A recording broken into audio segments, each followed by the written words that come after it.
ব্রহ্ম মুহূর্তের অর্থ হল মহাবিশ্বের সময়, অর্থাৎ সর্বশক্তিমান সর্বব্যাপী সৃষ্টির স্রষ্টার সময়।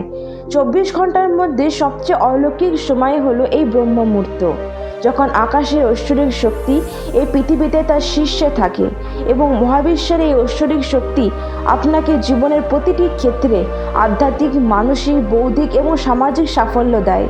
একজন ভালো এবং সফল ব্যক্তি হওয়ার শক্তি হলো মহাবিশ্বকে বোঝা এবং এর শক্তিকে অসীম মহাবিশ্বের সাথে সংযুক্ত করা। এটি ব্রহ্ম মুহূর্ত। সঠিক জ্ঞান এবং এই সময়ের সঠিক ব্যবহার আপনার মধ্যে একটি নতুন ইতিবাচক শক্তি সঞ্চার করে একজন সফল ব্যক্তি হতে সাহায্য করবে। আপনি জীবনে যা কিছু অর্জন করতে চান তা আপনাকে সাহায্য করে, যেমন ভালো শিক্ষা, ভালো ব্যবসা, ভালো জীবনসঙ্গী, সুখ, শান্তি, অর্থ, ভালো স্বাস্থ্য, সব কিছুই আপনি এই সময়টিকে সঠিকভাবে ব্যবহার করে সব কিছু অর্জন করতে পারেন। দিনের 24 ঘন্টার মধ্যে সেরা সময় ব্রহ্ম মুহূর্ত। এই ব্রহ্ম মুহূর্তটি কী এবং কীভাবে আপনি এটি ব্যবহার করে আপনার স্বপ্নগুলিকে সত্য করতে পারবেন।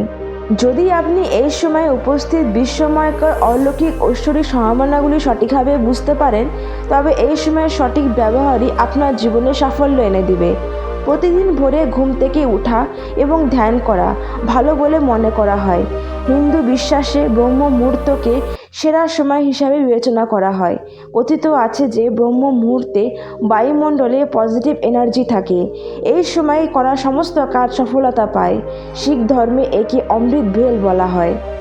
বাল্মীকি রচিত রামায়ণ অনুসারে রাবণের লঙ্কায় অশোক ভাটিকা হনুমানজি ব্রহ্ম মুহূর্তে পৌঁছে যান এবং তিনি সীতা মাতার মন্ত্রের শব্দ শুনতে পান। ব্রহ্ম মুহূর্তে পৌঁছে তিনি সীতাজির সাথে দেখা করেন। এই সময়ে পৌঁছানোর জন্য ওনার অনেক সুবিধা হয়। এই সময় যারা জেগে ওঠেন তারা সবসময় সুখী এবং উদ্যমী থাকেন এবং দীর্ঘায়ু পান। শাস্ত্রে বলা আছে যে ব্রহ্ম মুহূর্তে একজন ব্যক্তি সুন্দর চেহারা, সম্পদ, সুস্বাস্থ্য এবং দীর্ঘায়ু লাভ করে। সূর্য উদয়ের আগের সময় অর্থাৎ ব্রহ্ম মুহূর্তকে শুভ বলে মনে করা হয়। এই সময় প্রাকৃতিক পরিবেশ অনুকূল থাকে। ব্রহ্ম মুহূর্তে রুটিন শুরু করলে সারাদিন ভালো হয় এবং সমস্ত কাজও যথাসময়ে সম্পূর্ণ হয়। এই সময় প্রকৃতি আমাদের একটি বার্তা দেয় যে ঘুম ত্যাগ করো। ব্রহ্ম মুহূর্তে জেগে উঠুন এবং প্রতিদিনের কাজ করুন, যা সূর্য ওঠার 1 ঘন্টা 36 মিনিট আগে থাকে। একে ব্রহ্ম মুহূর্ত বলা হয়। ব্রহ্ম মুহূর্ত সূর্য উদয়ের সময়ের উপর নির্ভর করে, যা দেশে ভিন্ন হতে পারে। এই সময় ধ্যান করার পরামর্শ দেওয়া হয়, কারণ এই সময় কে, কি, কখন সব প্রশ্ন শেষ হয়ে যায়। এই সময় আপনি নিজের সাথে আছেন এবং এটি একমাত্র সময় যখন আপনি একটি আত্মা হয়ে ওঠেন, যা সরাসরি ঈশ্বরের সাথে একত্রিত হয়।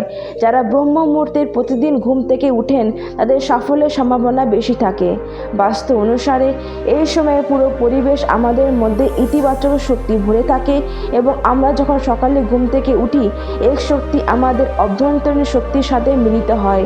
তখন আমাদের মনে ভালো চিন্তা আসে এবং এর সাথে উদ্দীপনার যোগাযোগ হয়।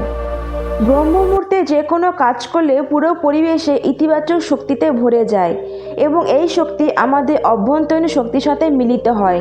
তখন আমাদের মনে ভালো চিন্তা আসে। যে ব্যক্তি ব্রহ্ম মুহূর্তে উঠেছে সে আধ্যাত্মিক এবং সর্বদা সুখী লাভ করে। এই পরিবেশে মহাবিশ্বের শক্তির প্রবাহ, সমগ্র মহাবিশ্বের চালিকার শক্তি তার শীর্ষে এবং এই সময় আপনার মন মহাবিশ্বের মতোই খুব শান্ত থাকে। এই সময় অবচেতন মনের সচেতনতা সর্বোচ্চ পর্যায়ে থাকে, অর্থাৎ আমাদের অবচেতন মন এই সময় সবচেয়ে বেশি সচেতন থাকে।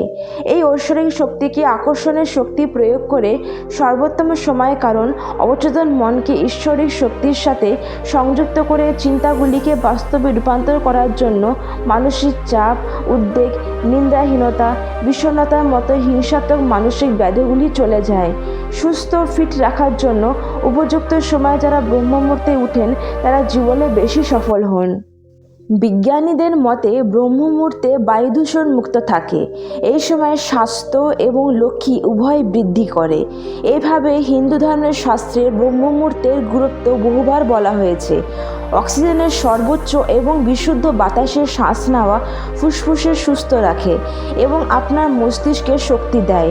এই সময় মন ও শরীর উভয় সুস্থ থাকে এবং মানুষ দীর্ঘায়ু লাভ করে।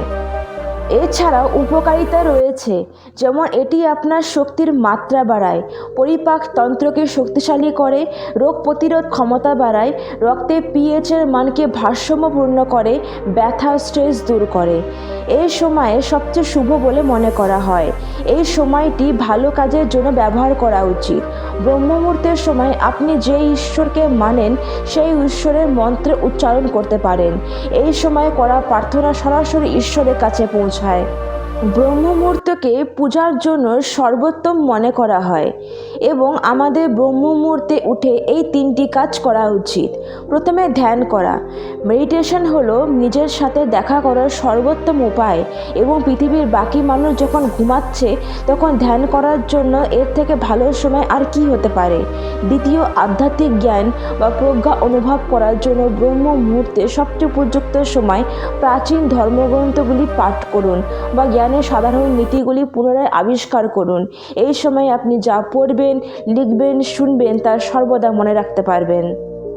এই সময় মনে রাখা জিনিস চিরকাল স্থায়ী হবে। ধর্মশাস্ত্র অনুসারে ব্রহ্ম মুহূর্তে শাস্ত্র অধ্যয়ন করা মানসিক সমস্যা কমাতেও সাহায্য করে। তৃতীয়, পরিকল্পনা করুন। ব্রহ্ম মুহূর্তে আপনি পরিকল্পনা করুন সারাদিন আপনি কি কি কাজ করবেন। এই পরিকল্পনা অনুসারে কাজ করলে সহজে সফলতা পাওয়া সম্ভব হবে। ব্রহ্ম মুহূর্তে উঠে একজন ব্যক্তি ধ্যান করছে, সারাদিনের কাজের পরিকল্পনা করছে, পরিকল্পনা অনুযায়ী কাজ করছে, আর অন্যদিকে আরেক ব্যক্তি ভোরে ঘুম থেকে উঠে ফোন নিয়ে ফালতু রিলস দেখে সময় নষ্ট করছে। তাহলে এবার আপনি বলুন সফলতা কে পাবে? ভোরে শুধু ঘুম থেকে উঠলে হবে না, ঘুম থেকে উঠে ধ্যান, পরিকল্পনা, সফল হওয়ার জন্য কর্ম করতে হবে, তবেই আপনি সফলতা পাবেন। বন্ধুরা, ভিডিওটি ভালো লাগলে চ্যানেলটিকে অবশ্যই সাবস্ক্রাইব করো, লাইক আর শেয়ার করতে ভুলো না। ভিডিওটিকে শেষ পর্যন্ত দেখার জন্য অনেক অনেক ধন্যবাদ।